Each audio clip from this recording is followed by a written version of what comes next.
तीन बहनों की लालची भाभी। करिश्मा, रेशमा और मनीषा तीन बहनें हैं। उनका एक भाई भी है, मयंक। मयंक अपनी बहनों को बहुत प्यार करता है, लेकिन मयंक की पत्नी सविता इस मामले में मयंक से बिल्कुल ही अलग है।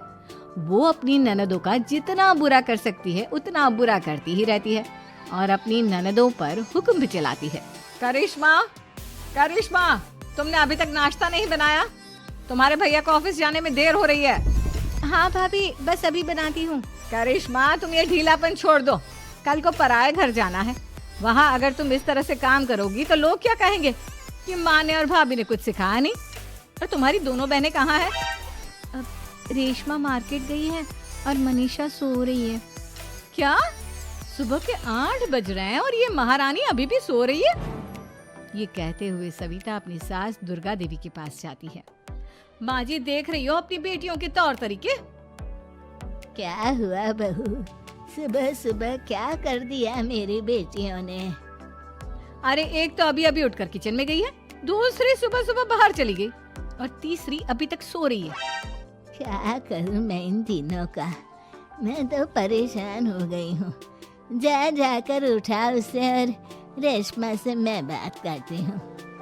सविता सीधा मनीषा के कमरे में जाती है और उससे कहती है, महारानी जल्दी उठो, सूरज सर पर आ गया है। भाभी थोड़ी देर और सोने दो ना, मैं रात को लेट सोई थी। वो क्या ना, यूनिट टेस्ट चल रहे हैं। शराफत से उठती है या नहीं, या फिर पानी की भरी बाल्टी डालूं तेरे ऊपर? नहीं भाभी, मुझे बिस्तर में नहीं नहाना, उठती हूँ मैं। मनीषा जल्दी से उठकर बाथरूम में चली जाती है।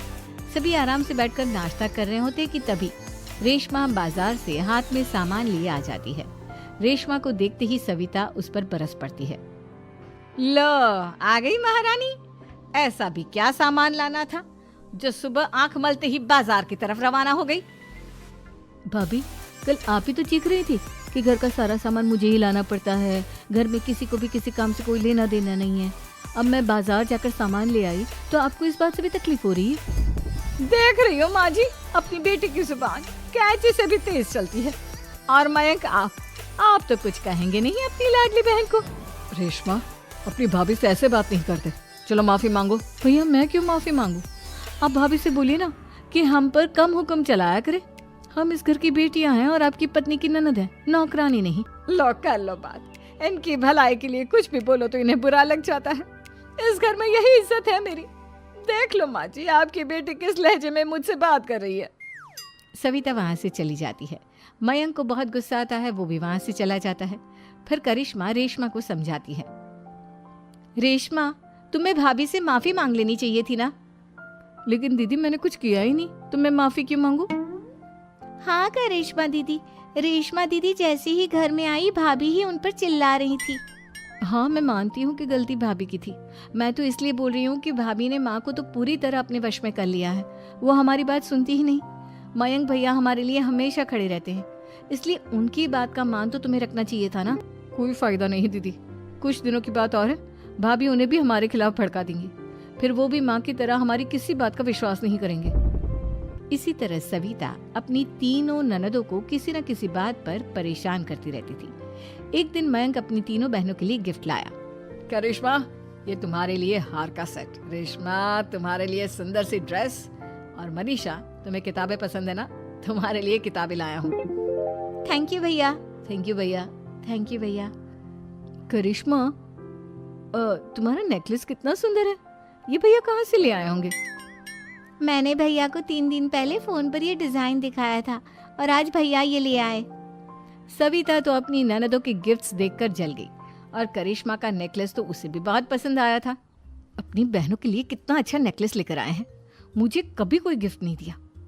मैं आज ही ये हार चुरा लूंगी। रात में सविता करिश्मा का हार चुरा लेती है और इसी तरह उसे अपनी ननदों की जो भी चीज अच्छी लगती वो उसे मांगती नहीं, बल्कि रात के अंधेरे में चुरा लेती।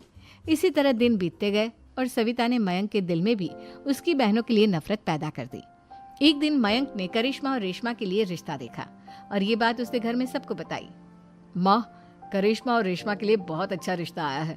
वो लोग कल इन्हें देखने आ रहे हैं। आप और सविता मिलकर सारी तैयारी कर लेना। ये सुनकर करिश्मा और रेशमा खुश हो जाती हैं, लेकिन सविता सोचती है, अगर इन दोनों बहनों की शादी हो गई तो घर और बाहर का काम कौन करेगा? मनीषा तो एक नंबर की कामचोर है, उससे तो किसी बात की उम्मीद लगाना ही बेकार है। मुझे इस शादी को रोकना होगा। अगले दिन सभी लड़के वालों के स्वागत की तैयारी करने में लगे होते हैं। तभी मयंक अपनी बहनों से आकर कहता है, तैयार हो गई तुम दोनों? देखो दोनों लड़के बहुत अच्छे हैं, मैं कोई कसर नहीं छोड़ना चाहता, इसलिए तुम उनके सामने अच्छे से बिहेव करना और अपनी भाभी से लड़ने मत लग जाना। करिश्मा, तुम वो नेकलेस पहन लो ना जो मैं तुम्हारे लिए लाया था। भैया मैं बहुत देर से वो नेकलेस ढूंढ रही हूँ, लेकिन मुझे मिल ही नहीं रहा। क्या तुमने नेकलेस खो दिया? तुम्हें पता भी है वो कितना महंगा था? तुम कोई काम ढंग से नहीं कर सकती। मयंक गुस्से में वहां से चला जाता है। थोड़ी देर बाद लड़के वाले भी आ जाते हैं। वो दोनों बहनों को पसंद कर लेते हैं और रिश्ता पक्का हो जाता है। लेकिन सविता के दिमाग में तो कुछ और ही खिचड़ी पक रही थी। वो पंडित जी के पास करिश्मा की कुंडली लेकर जाती है और उन्हें पैसे देकर करिश्मा की कुंडली बदलवा देती है।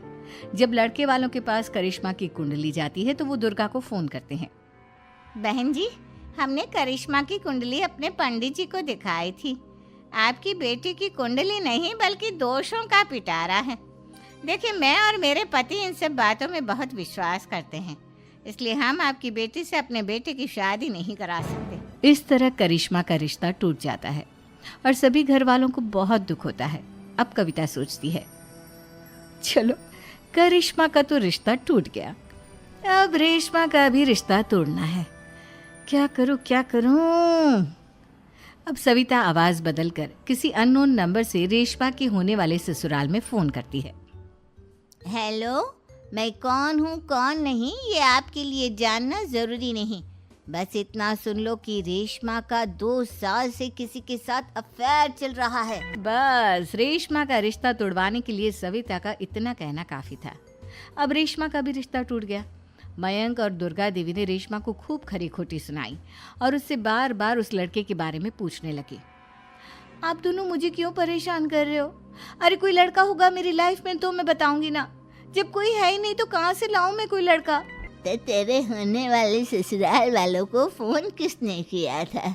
माँ मैं नहीं जानती किसने फोन किया था, मैं सच कह रही हूँ। मैं तो पहले ही कह रही थी इसकी लगाम खींच कर रखो, लेकिन मेरी सुनता ही कौन है। आप चुप रहिए भाभी, ये सब आपका ही किया धरा है। अब तीनों बहनों को विश्वास हो जाता है कि ये सब उनकी भाभी ही कर रही है। तीनों बहनें अपनी भाभी को सबक सिखाने के लिए एक वकील कर लेती है और घर में हिस्सा मांगना। देखो भैया, माँ बाप की जायदाद में जितना बेटों का हक होता है उतना ही बेटियों का, इसलिए इस घर के 4 हिस्से होंगे और हमें अपना हिस्सा चाहिए। मैंने तुम्हारे लिए क्या क्या नहीं किया और तुम इस घर में हिस्सा मांग रही हो? भैया, आप और माँ हम बहनों की कोई बात नहीं सुनते हो और भाभी हमारी शादी नहीं होने देगी क्योंकि उन्हें लगता है कि आप हमारी शादी में ज्यादा पैसा लगाओगे और उन्हें हम जैसी फ्री की नौकरानी कहाँ मिलेगी। तो हम भाभी के साथ तो रह नहीं सकते, हम बहनों को अपना हिस्सा चाहिए। अरे तुम्हें शर्म आनी चाहिए अपने भाभी पर ऐसा इल्जाम लगाते हुए। वो तुम्हारे बारे में कितना सोचती है। हाँ माँ, भाभी हमारे बारे में बहुत सोचती है, दिन रात बस यही सोचती रहती है कि किस तरह से अपनी तीनों ननदों को परेशान करूं और कभी मुझे पढ़ने भी नहीं देती। दोनों बहनों का रिश्ता भी तो इन्होंने ही तोड़वाया है और रात में हमारे कमरे में आकर हमारी चीजें भी चुराती हैं। इसी तरह सविता की तीनों ननदें अपनी बात पर अड़ी रही। अब कोर्ट में तारीख भी शुरू हो गई। जब सविता को लगा कि उसकी तीनों ननद इतनी आसानी से नहीं मानने वाली, तो उसने अपने पति और सास को सारी सच्चाई बता दी और अपनी तीनों ननद से माफी मांगी। मयंक और दुर्गा को भी अपनी गलती का एहसास हो गया। अब सविता खुद करिश्मा और रेशमा के लिए अच्छा रिश्ता ढूंढती है और उनकी शादी करवाती है।